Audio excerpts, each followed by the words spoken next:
Eu, quando tive contato pela primeira vez com o livro, eu fiquei, primeiro, um pouco descrente, assim, né? Eu fico muito feliz que alguém tenha tido a coragem de escrever um livro e revelar toda essa podridão, todo esse desejo de acabar com a música brasileira.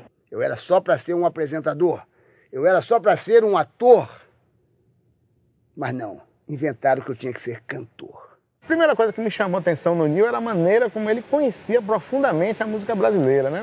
A música brasileira, sempre foi e sempre vai ser uma merda. Cheguei, estou no paraíso. Bota a mão no joelho, dá uma baixada. Me leva de táxi, a musa do verão. Só no sapatinho, na jura. Bate forte, mas somente ela que me...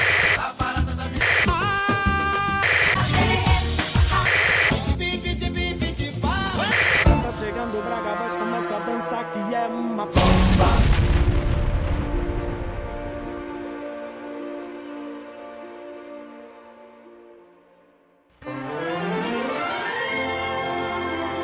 Os primeiros indícios da nossa história começaram na década de 40, mais especificamente no período histórico conhecido como Era Vargas. O Brasil estava em pleno crescimento econômico e cultural, e foi nesse cenário que Ari Barroso compôs seu maior sucesso, Aquarela do Brasil.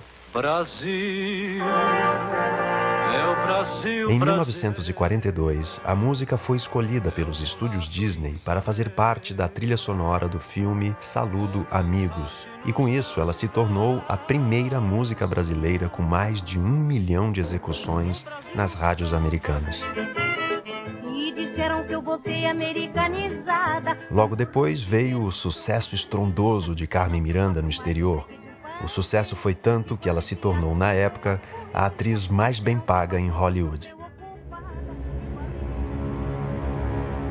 No início dos anos 60, o Brasil já estava incomodando o resto do mundo.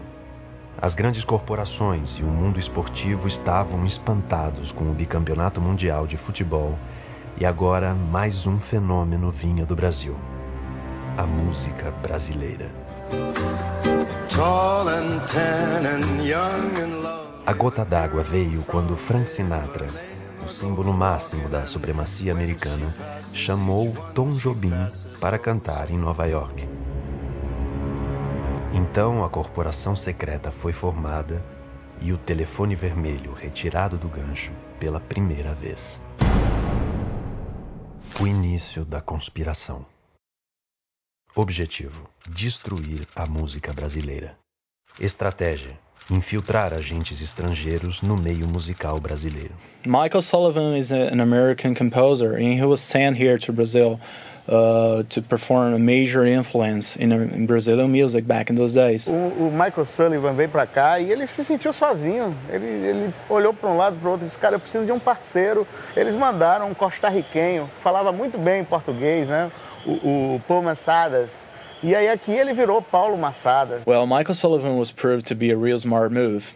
They come up with a great idea, focusing on the future. They started writing songs for kids to perform a major influence on kids. E um monte de gente que não tinha a mínima intimidade com a música passou a ser cantor popular de uma hora para outra, cara. Os compositores contratados pela corporação começaram a convencer crianças, artistas que não tinham relação com a música e jogadores de futebol para se tornarem cantores. Das nossos maiores ídolos, né, de todos os tempos, que é o grande Rei Pelé, quando ele foi pro Cosmos, ele também ia lançar uma série de discos aqui no Brasil com suas músicas, né, com as músicas de sua autoria. Tem uma passagem, né, que ele conta daquele momento quando o Sting veio pro Brasil e se apresentou ao lado do Raoni. Parece que existia inclusive um projeto, né, do Raoni lançar um disco logo na sequência, cantando hinos à natureza. Apresentadores de TV também promoviam a destruição da música brasileira em seus programas, recebendo convidados esdrúxulos. 28 anos de carreira, um apresentador, eu sou apresentador, sou ator. De repente, me jogam numa sala, começam a gritar comigo, eu sei entender, garoto novo, começando, como se tivesse uma faca na minha garganta, me obrigando a gravar uma música com glu-glu. O que é glu-glu? Inventa, grava, tem que ter glu-glu, tem que ter let's go. Isso me contagiou. Aonde eu ando, essa coisa fica na minha cabeça, é glu-glu, é let's go, vem meu amor, vem meu chuchu, vem bem pertinho fazer glu-glu. O que é isso? De quem que é a culpa minha? Alguns apresentadores e crianças foram fabricados por uma produtora especializada em criar supostos novos artistas. Mas duas bandas são o verdadeiro símbolo dessa época: Balão Mágico e Dominó. O pé da vida, we are the one nas paradas. Desde o início eu ficava meio inquieto assim, porque a gente recebia umas fitas cassetes com as músicas que a gente ia gravar, todas em inglês. Você imagina você ficar 2, 3 meses ouvindo uma música em inglês, só na hora de gravar as pessoas apresentam uma letra em português. Então eu não entendia por que eu tinha esse distanciamento da língua brasileira. E aí um dia eu acordei de madrugada, liguei para um amigo meu compositor, falei, meu, você precisa me ajudar, eu acho que, porra... Eu lembro que na época do Balão Mágico, eu não tinha muita noção das coisas, as coisas já chegavam prontas pra gente, a gente só gravava o que o pessoal pedia e o que o pessoal trazia. E eu me lembro que eu comecei a achar estranho, porque sempre tive contato com a música brasileira através do meu pai, mas comecei a achar realmente estranho que a gente só recebia regravações americanas, né, de músicas americanas, músicas japonesas. E aí, mais um disco a gente estava preparando, e aí quando eu cheguei no estúdio que eu vi a letra do Pé da Vida, eu falei, essa é a hora. A música brasileira tem várias figuras excepcionais. Um dos gênios da nossa música se chama Afonso Negro. Vocês já prestaram atenção, por exemplo, na letra de Pé da Vida, cara? Tô Pé da Vida. We are the world nas paradas e gerações desperdiçadas em tantas lutas sem sentidos. Jogos de dados combinados nas mesas das Nações Unidas, azucrinando nossas vidas. Tô pé da vida, mas não me sinto derrotado. Não tem gatilho nem cruzado que vai me pôr nocauteado. A esperança é uma música. Canta essa música. É nossa música. Pô, a esperança é essa música, cara. Ele estava acreditando que essa música era uma maneira de denunciar as coisas. Que as pessoas não notaram que na genialidade de compositores como Afonso Negro estava a solução, a esperança, como diz a música, de a gente escapar desse esquema terrível de opressão da música brasileira. Mas o tiro também saiu pela culatra. O livro conta, num capítulo especial, um caso de infiltrados brasileiros na música internacional. O maior fenômeno de vendas brasileiro no exterior, a banda Sepultura. A gente sempre soube que rolava essa conspiração deles estarem então mandando um monte de merda pra cá, pra fuder com a música aqui, que já é uma merda, mas estava pior ainda nos anos 80, e então a gente pensou em fazer isso. Eu acho que tudo ficou mais claro quando a gente conseguiu pegar esse livro, que na verdade quem passou pra gente foi o Miranda. Até lançou umas bandas muito ruins, tipo Raimundos na época, um monte de bosta aí, conseguiu também infiltrar de alguma forma, mas o Miranda, ele passou esse livro pra gente na época, e aí a gente conseguiu enxergar o que estava rolando. Humilhação no Rio. Com um público médio de 200 mil pessoas por dia, o evento foi inteiramente planejado para humilhar os artistas brasileiros, colocando lado a lado os maiores fenômenos da música mundial e os artistas tupiniquins. A gente era jovem, muito jovem, e viu aquilo, então aquilo pra nós, cara, puta, eu quero fazer isso, entendeu?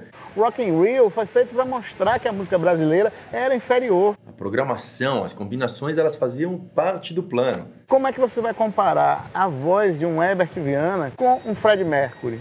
O Erasmo nem sequer entrou no palco, porque colocaram ele antes de bandas pesadas. Está lá no livro do Neil como foi todo esse processo que os caras fizeram para que a gente se sentisse inferior. Isso aí só depois de muito tempo que a gente foi sacar que era uma parte do plano, uma parte da conspiração. O livro também levanta questões intrigantes. Seriam Oswaldo Montenegro e Humberto Gessinger irmãos separados no nascimento, treinados para servir a corporação e acabar com a MPB? Jorge Vecilo seria um ator treinado e preparado para se passar por cantor? Jorge Vecilo é um dos maiores humoristas que a gente tem no Brasil. Esse cara faz imitação como ninguém. Todo mundo conhece hoje ele imitando Djavan.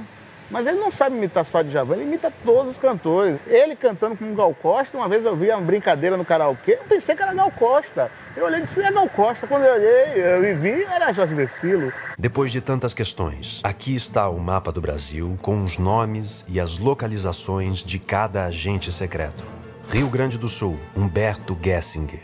Brasília, Oswaldo Montenegro. Rio de Janeiro, Michael Sullivan. Salvador, Compadre Washington e a banda É o Tchan. Compadre Washington veio de lá. Não, o Tchan também, né? Tchan? A palavra Tchan. A palavra Tchan, é. E o Washington veio de lá. Veio de lá também. His name back in Brazil were known as Compadre Washington, but he was actually from Puerto Rico. Born in Puerto Rico, raised in Washington, D.C., hence his name.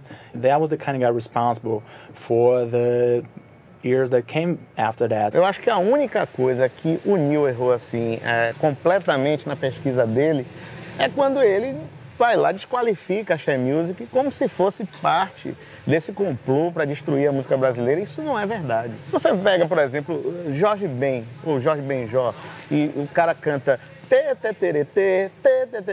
todo mundo diz, isso é MPB, isso é música, isso é qualidade. Jorge Ben, né? Caetano diz, é uma pletora de alegria ouvir Jorge Ben. Agora chega o cara e faz uma música como ae, ae, ae, e, o. 3 vogais, eu já contei aí. A, E, O. Muito mais rico do que TTTRT. E ainda assim, o nego vem pra cá dizer que a Axé Music não é pobre, que a Axé Music faz parte desse complô.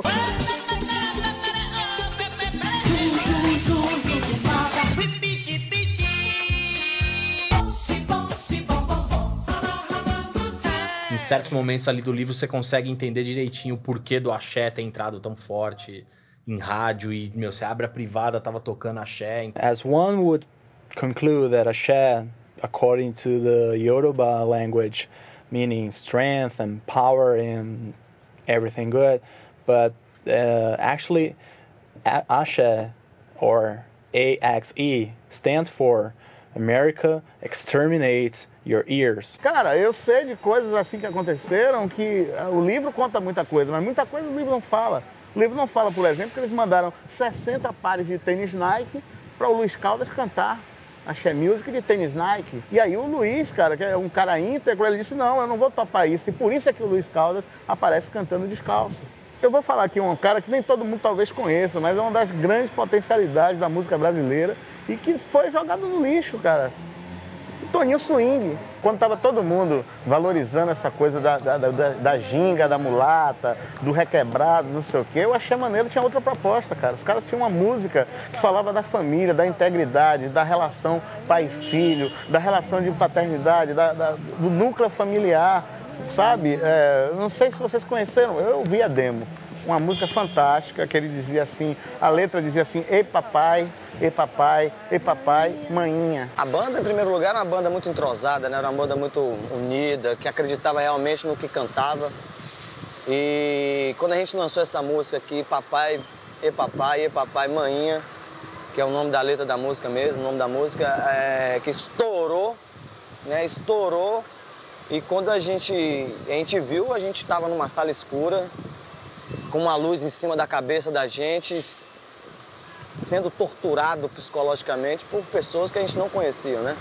E quando a gente viu, a gente estava acabado, a banda tinha acabado. Cada integrante da banda foi colocado em cada lugar do país, para que a gente não se encontrasse mais, não tivesse esse acesso um com o outro, para a gente continuar o nosso trabalho. E depois de tanto tempo, eu acredito mesmo que esse sonho acabou. É o saber que a gente não pode mais cantar hoje em dia, saber que a gente não pode mais fazer o que a gente gosta, perder esse sonho tão bonito que a gente tinha, que era de cantar essa música. E papai, mãe, era uma das coisas mais bonitas que a gente compôs.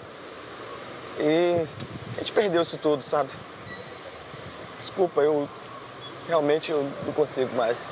Eu me considero o melhor amigo de Neil.